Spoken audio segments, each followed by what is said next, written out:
Good morning, good afternoon, good evening, good night. You've tuned in to Becky and Brandy's Culture Exposed podcast. This is episode 8. 8. We are on episode 8. Episode number 8. So, 8. come on now.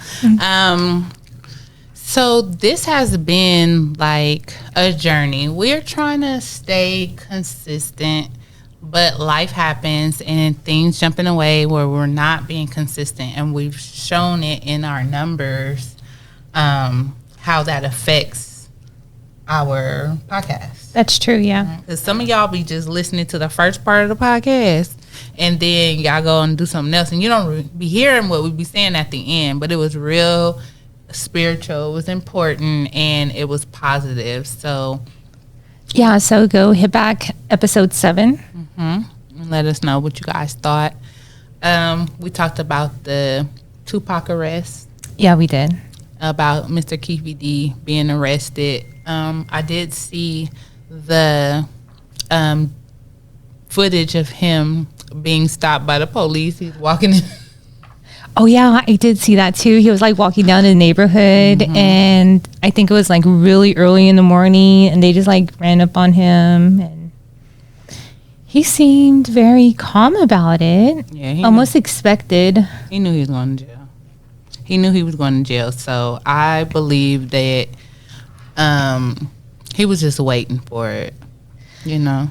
What it did do is bring up a bunch of conspiracy theories that I hadn't thought about in a long time. Okay, like?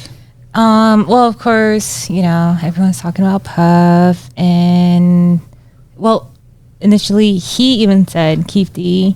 That's what initially got him caught, was he's been running his mouth saying that, you know, Puff paid him like $1 million to do that hit out on Pac. And I remember back in the day, though, like even on the Machiavelli CD, you know, in the beginning, it says "Suge shot me," like very low. Yeah. I remember when that came out, and everybody was like, "Did you hear that?" Yeah. So even brought up stuff like that, and 50 recently made an Instagram post about it, and of course, I had to be nosy, and I hit those comments, and it's surprisingly like a lot of the public, what they were talking about was that no rappers are talking about it. Everyone's silent about it. Like no one has an opinion about it. So I didn't even notice that until someone had said it, and everyone's like, yeah, like no one's talking about it. 50's the only one who's speaking on it. That's crazy. Yeah. That's crazy. But that is so true. I did not even notice that until right now. Like, that is so true. They have not been speaking on, like, the public is speaking on it. The fans are speaking on it. Like, not the people that actually knew him, the people that cared about him. Like, if after 20-something years, a really close person that was killed, that was my friend, if we had like a breakthrough on the case, I would be very vocal about it. So just know I'm not gonna be silent. That's weird. Yeah. So okay. Yeah, so like and you know, some of the rumors was, going back to Suge, that he wanted, well, that too is like a really, I think I don't know. It could be a lot of stuff. They even like brought up how like Puff had like Big killed too.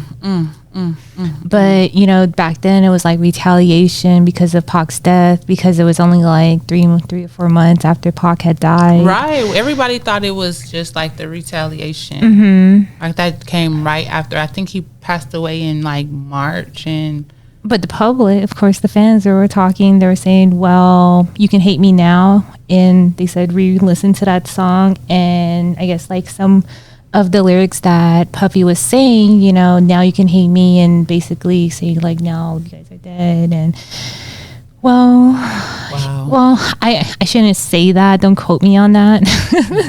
Let me not say that. But it kind of ensued that, you know, he was responsible for it, the deaths. And when you come to think about it, he's the one who really profited off of it. Right. Off of Big Steph, definitely. And I'm sure Suge profited off Tupac's death. 100%.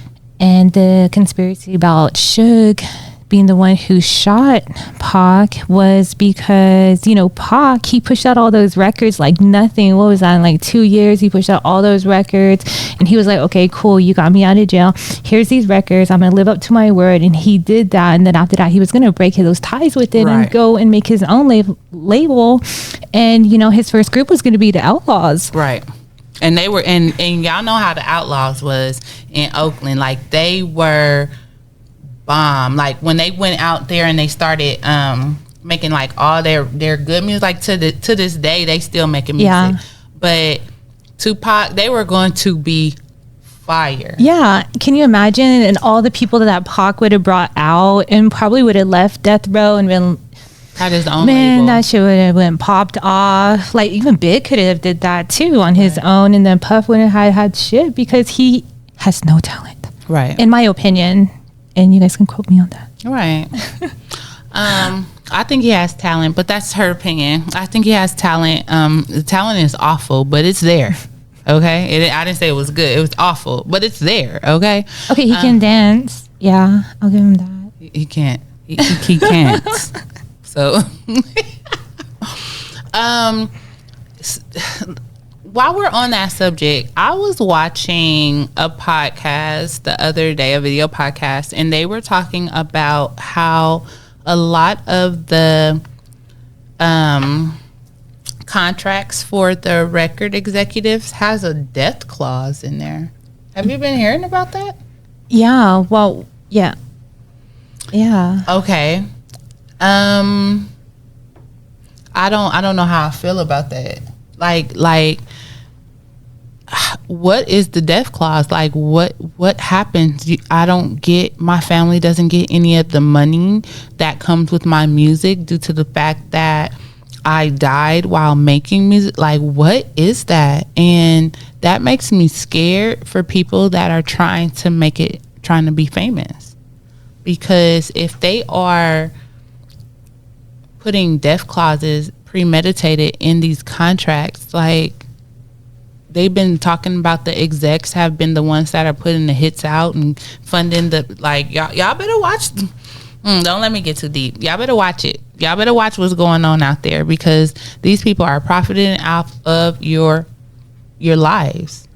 And that is crazy. When I heard that, I was like, what? That's really a thing? So the industry, everything that's going on, there's so much money in it, and a lot of people cannot be trusted.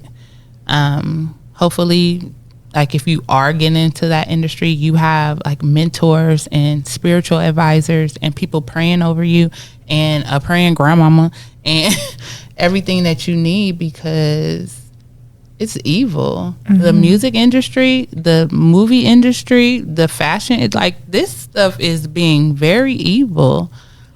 It's weird. I don't know. I don't think all of the industry is evil, but yeah, the majority of it, a little bit over more than half. I agree. I definitely agree. In life, I've been like treating the world like majority of them, or over majority, are evil. You can't put anything past like anybody nowadays. You know what I mean? Mm-hmm. Life is not true. It's not pure. It's all over the place. And, you know, like, we wake up every day and we're trying to be the best. We're trying to raise our children the best. We wake up with a smile. We go to work. We're good morning. And that's us. Mm-hmm. Okay. We're just the flower children. I don't know how to call it. We just want to push peace and love and an everlasting understanding of compassion onto people on a daily basis. I don't know. But I know for a fact that other people do not wake up like that. And it scares me, not only for myself, but for my children going forward. and in all these industries, the TV, the kid cartoons and the teen cartoons, and how all the teens are very rebellious. This one kid that's always rebellious and talking back to their kids and to their parents and always having a problem. Have you noticed that in like the kid thing? It's always a kid. Like, why does that there have to be a kid that's unruly and disrespectful? And why? Well, I think that has to go back to maybe their home. You never know what type of home environment they are in, and maybe that's their way of like saying, hey, maybe they need help, maybe they don't, maybe they need more attention. I'm not sure. I don't know. It could be a whole bunch of different factors. I mean, for the kids, I know like they have some issues, but I'm just saying like on the TV shows when they have like the unruly kids, like why are we pushing that on the kids to have a sassy friend? Why does your friend have to, do this and do that? Like, why can't we promote the kids being good children? Oh, because that is programming. Yeah. That's what they are pushing out. That's the part of their agenda and how they want us to act. So they start at a very little age. And when you start noticing like what your children are watching, it's like, whoa. Mm-hmm.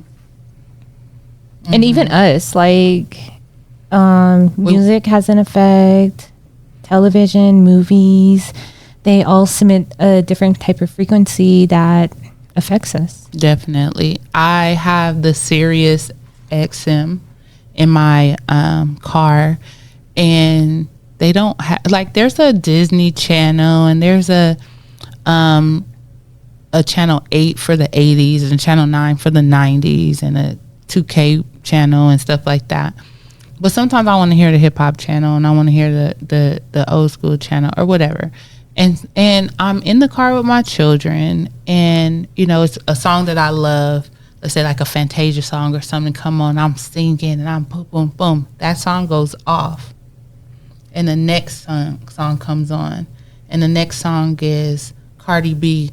Let me put my pussy in your mouth. Bruh, are you serious? Are you? I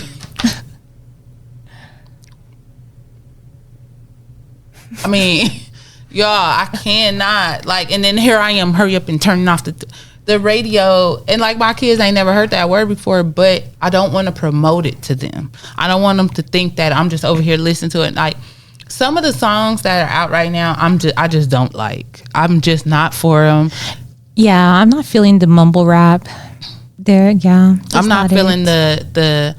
But you know what song is banging right now is the new Gucci Mane and J. Cole. I did hear that one. That song is hit.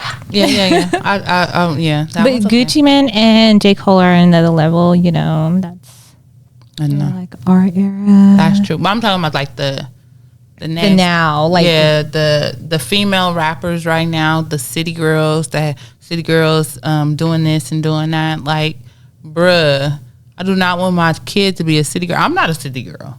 So if I'm not a city girl, I don't need my child to be a city girl. And if that's not my role model, it shouldn't be hers.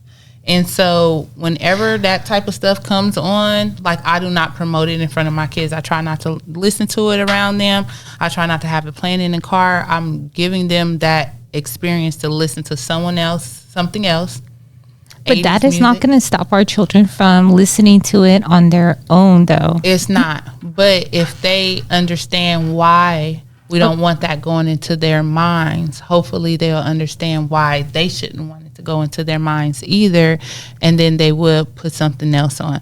Like, my 11-year-old, like, any type of cursing or anything like that, she's like, like, she got her hands on her ears, like, what is going on? Like, I don't want to hear that. I need that. So when she's in the car with me and there's like that music that comes on, I hurry up and turn it off, because she's violent. Yeah. She's violent. She's like, somebody is cursing in my ear, She don't play.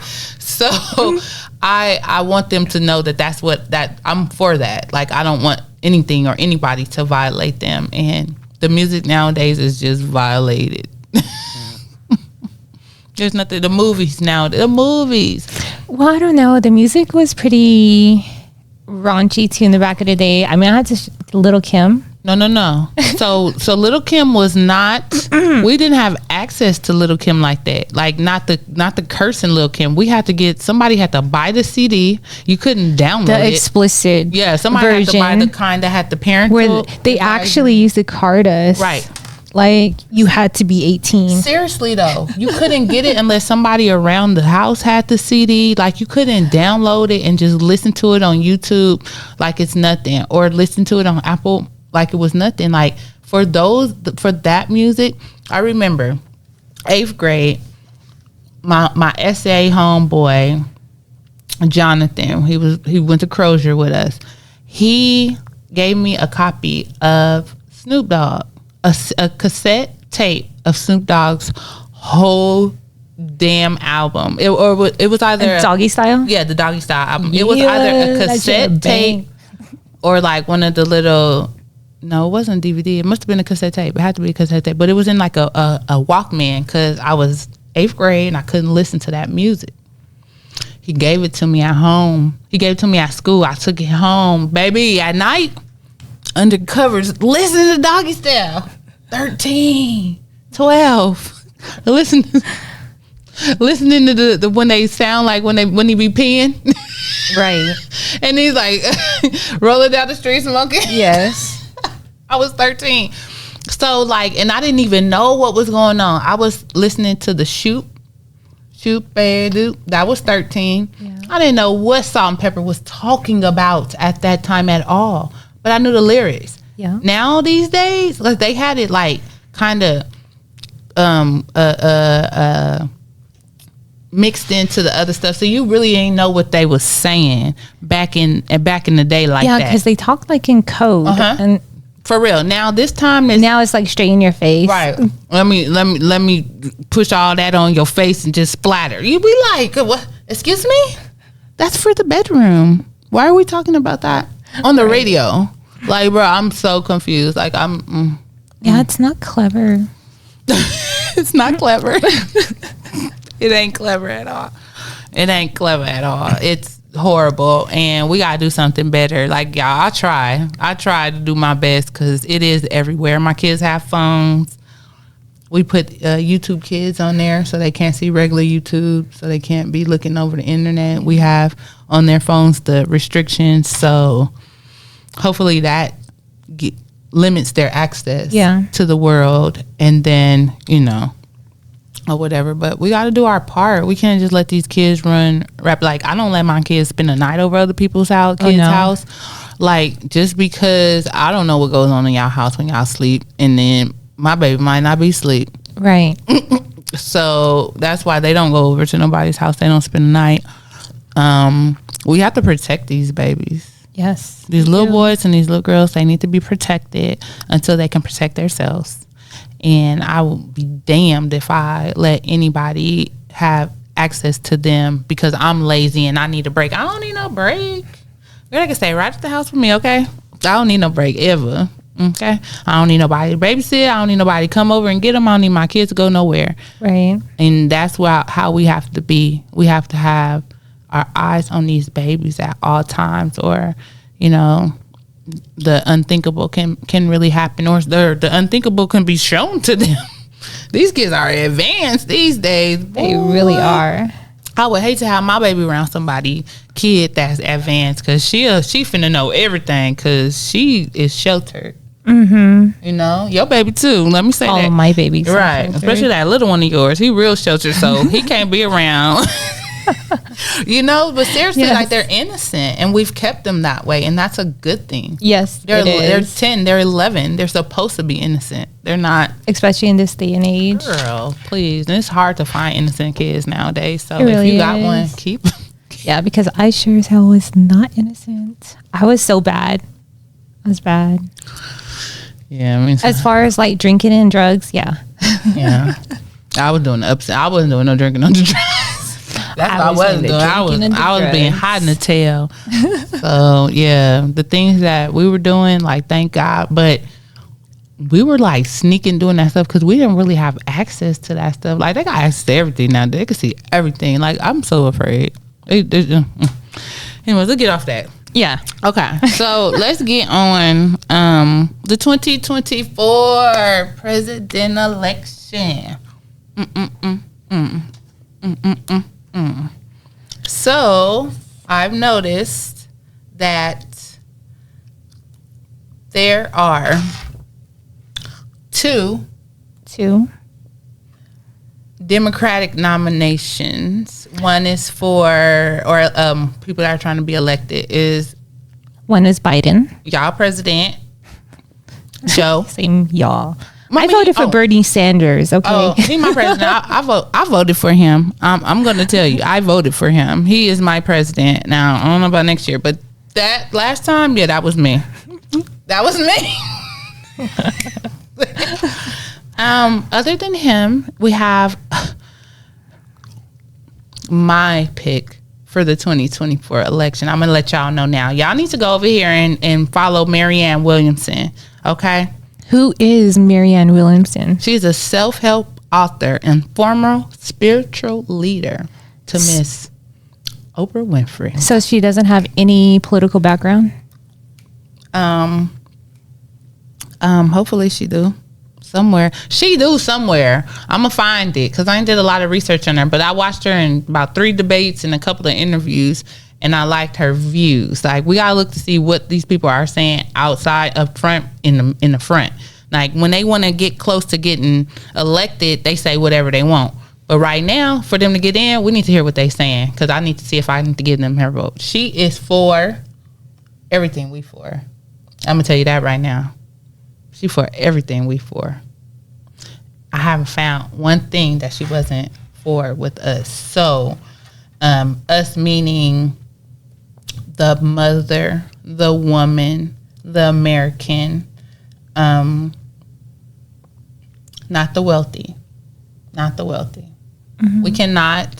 We, meaning you and I, cannot get into the booth and elect a president that doesn't know where we've been through, that has not experienced, that hasn't been in the trenches. I'm sorry. Like, Donald Trump cannot be my president. Why? Because he does not care about my people. What trenches has she been in? Trenches. Yeah, what trenches has she been in? Where is she from? Let's see. They just gave us a little information about her right here. So, they're not disclosing her no, past? it's just, they're saying, look, they're just giving a little bit of information for all the presidents, all the candidates.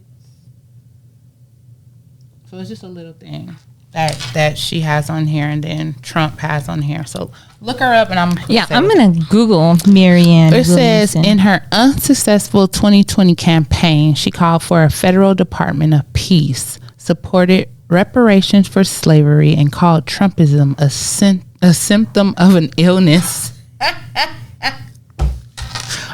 She said, if y'all like Trump, it's a symptom of an illness in the American psyche that could not be cured with political policies. Oh, shit. This is why you like her. She's a fucking cancer. She was born July 8, 1952. She was born when? July 8th, 1952. She was born when? July 8th. And my birthday. That is her fucking birthday. That no wonder you're fucking hyping her up. Hey, we got the same views on God. We do. Hey, look, listen. I heard 3 debates she had. She ain't never said anything that I didn't feel. Let me get back on this mic. She ain't never said anything that I did not feel that was not my view. So I'm telling you, do your research on Miss Marianne. We're gonna do a little bit more on her background to make sure she's qualified. But okay, we got y'all former president Donald J. Trump. Oh shit, she moved to New Mexico too. Oh shit, here go Becky trying to. I'm like really in this woman's Wikipedia reading about her life. Becky about to see that I'm about to go all CIA on her. And then watch when you see that she is the truth. That's when you're gonna be like, I'm one of those girls who, can do a quick FBI search of your boyfriend and find out if he's cheating. I'll be like, okay, yep, he was with this girl on this date. So, they have a couple of different presidential candidates on the Republican side. So we have DeSantis, Trump's arch nemesis. So this is interesting. When she lived in New Mexico with her boyfriend and she was studying at UNM, she lived in a geodesic dome. What? Yeah. It kind of looks like a big old greenhouse. Almost think Ep.8 Center, but with glass all the way around it. Why does she live there? To be continued. Let me read. So they got DeSantis. He's coming out of Florida. Oh no, they broke up. Her and her boyfriend broke up, and then she moved to Austin, Texas, and then she took classes at the University of Texas. Is that the Longhorns? Yeah, hook 'em horns. No, we're Sooner Boomer. No, we're hook 'em horns. No, we're Sooner Hook them Boomer. horns. Sooner. I'm sorry. Boomer. I'm really with hook 'em horns. Okay, well, it's okay because we're still friends, but Sooner Hook 'em horns. Wait, That is so hilarious. Didn't they just play over the weekend? I don't know. They did. They did. You already know who won, so don't even ask. Don't even ask. Whatever. Why you still looking So up? after she left Texas, she went to New York City to pursue her career as a cabaret singer. Because that's what we do. We sexy. Us cancers. What else? Don't tell me she gonna be my president. She about to be my president, y'all. Cabaret singer. That means she got rhythm. That's fun. Stop. Oh my God. She has stated that she was distracted by bad boys and good dope. Vanity Fair wrote that Williamson spent her 20s in a growing state of existential despair. She likes bad boys. Depression following an end of a relationship. She likes bad boys and what? Dope. Bad boys and dope in her 20s. Are you judging her? Because you like bad boys and dope in your 20s too. Oh yeah, I did. So are you judging her? I'm just, okay. No, but it gives hope though. We could run for president too. You better say that. No, for real. We really can. We're over 34 and we just don't have no money. We don't have no money for a campaign. And they wouldn't go fund us, so. But if I could be any position in the presidential cabinet, I would be over housing and urban development. The reason why I would be under housing and in urban development is because I feel that our country has a problem with housing, homelessness, and people that's been on Section 8 too long, period. So I will be the one to take them off. If you have been on Section 8 for 10 years and you have not gotten off, it's time for you to go ahead and let somebody else have a chance. I'm sorry. Do they have like a time limit on how long you're going to be on Section 8? No, ma'am.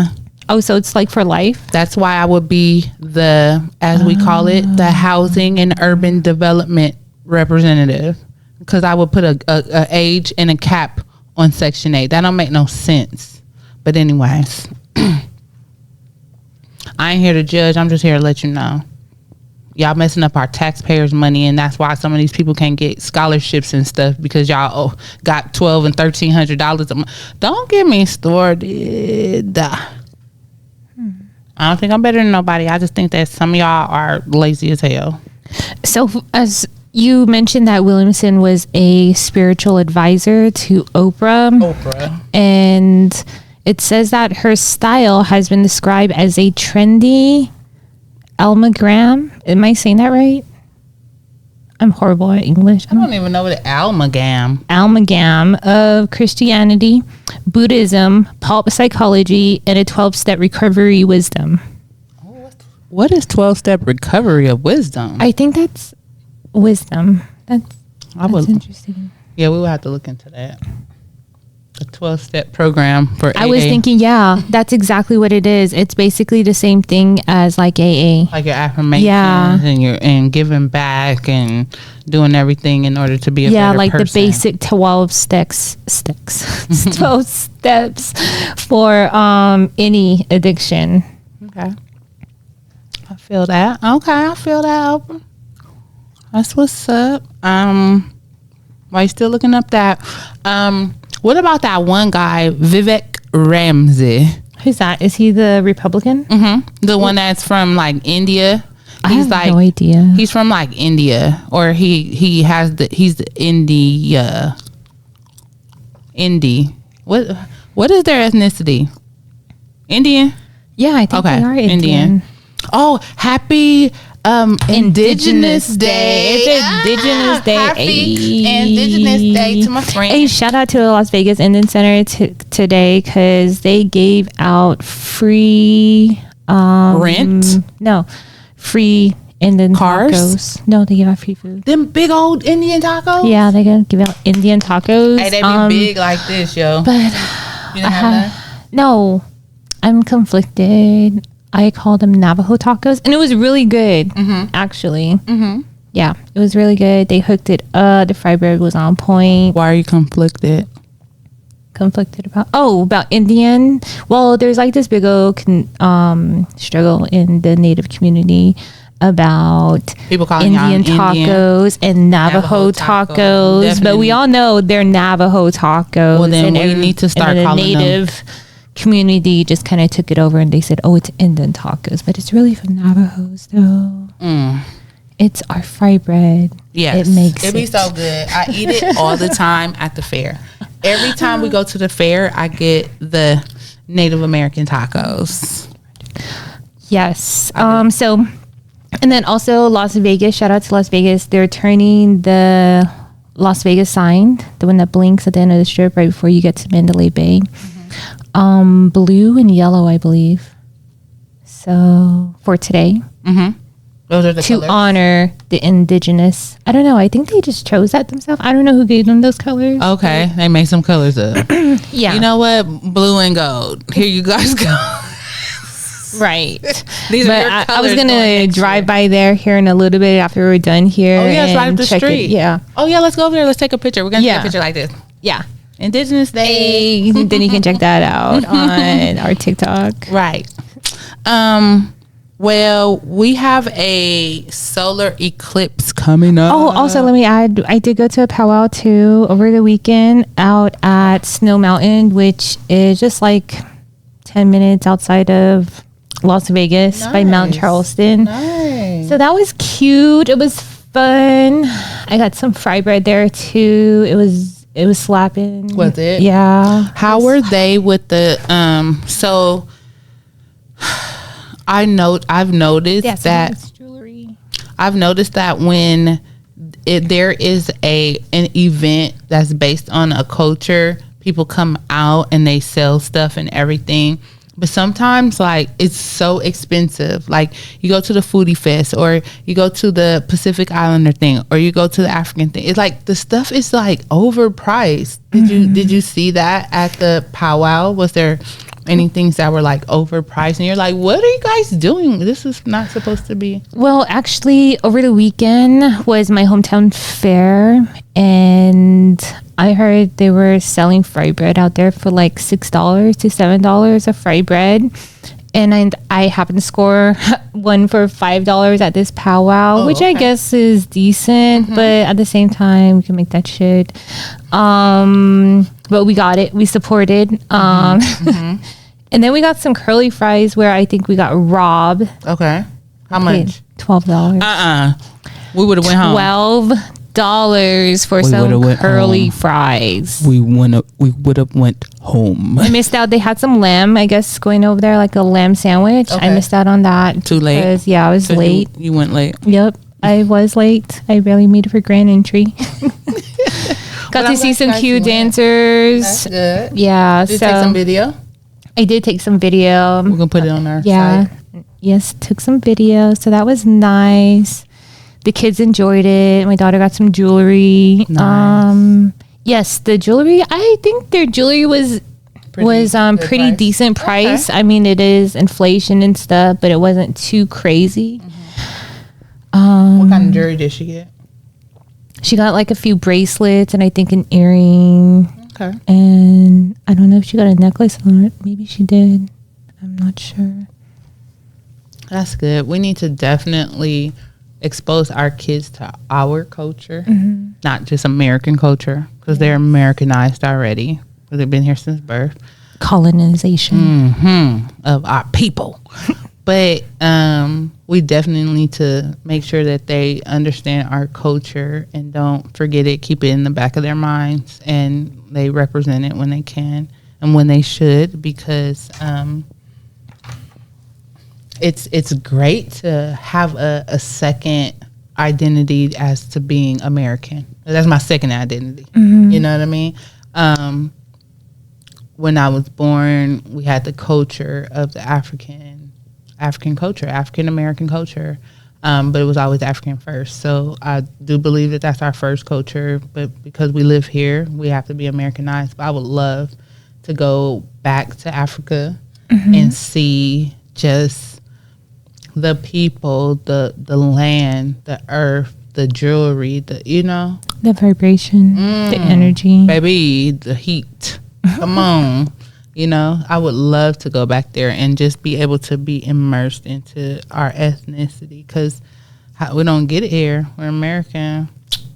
My ethnicity is LA, South Central, baby. Like what do I say? How do I represent? I gotta represent LA, born and raised. Yeah. I gotta represent Inglewood, born and raised. So like, and I represent New Mexico. right, born and raised. Shiprock. Right, you came Hey, shout out to here Shiprock.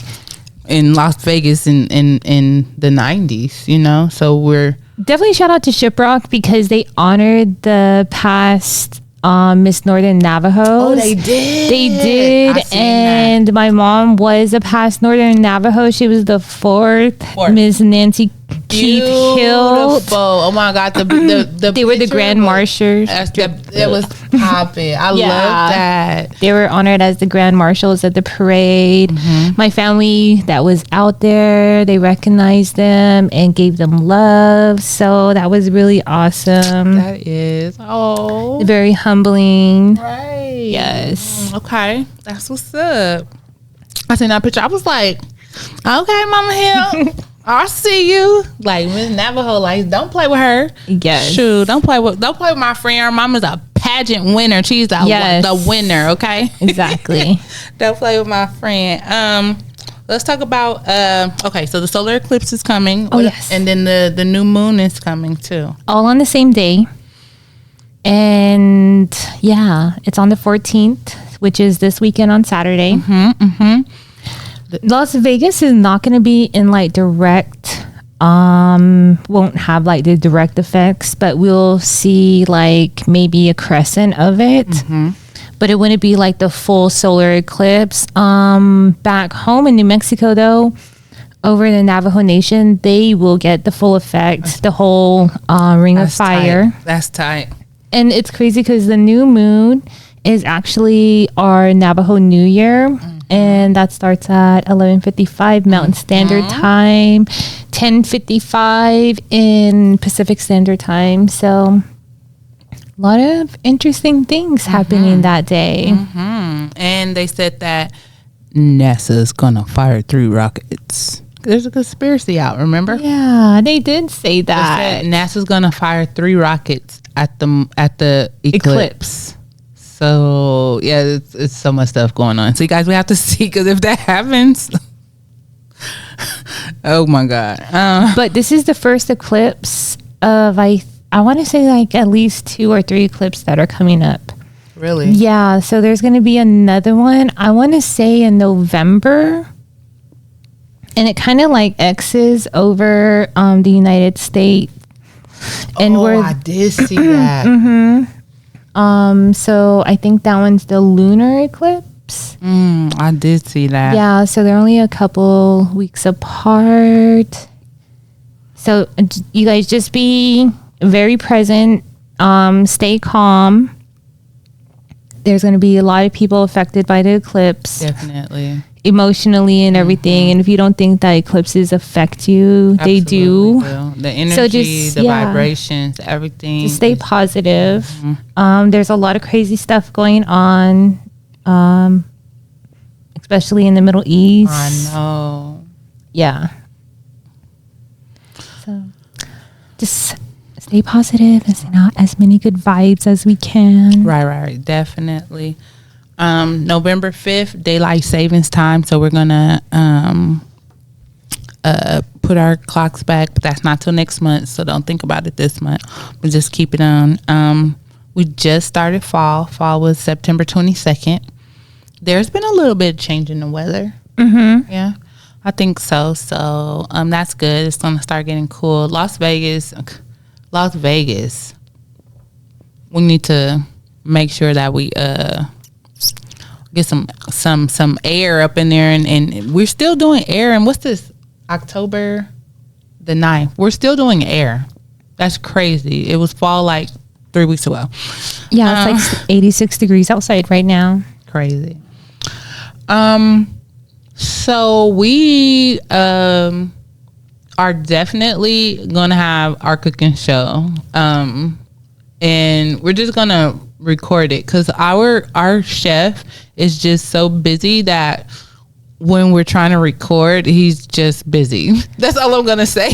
Yeah, he's a professional. He's in demand. He works with celebrity chefs at like a 5-star resort here in Las Vegas. 100%. So it's been really spotty trying to get us all together, but we're gonna do it, and we're gonna probably record outside the studio, so that we can bring it to you guys if we can't bring it because we don't want to have to sit down and have it'll be a longer segment. Yeah, so we're gonna do that, and then we'll have him, and we'll be talking about everything while we're eating. Yeah, definitely. So we're going to record it, and then after we'll sit here and eat, and we'll have an interview with him and get to know this awesome chef. Right. Chef Zoe. So hopefully you guys go back to our old our last episode 7, hear about all the things that we talked about, and we will see you on episode 9. Oh, maybe you guys can like comment and give us some ideas of maybe we'll do like a costume show. Well, we can dress up for at least that week of maybe we'll do a duo. That'd be cool. Oh yeah. Yeah, let's do a duo. That'd be cool. Some great duos. No, for real. So drop them in the comments, let us know. And you guys have a blessed week. And have a wonderful October 9th. Have a wonderful October this week. Be blessed. Yes, you guys have an awesome week, and we shall see you guys back next Tuesday. We're going to be consistent. Yes, we'll see you next Tuesday. Do safe.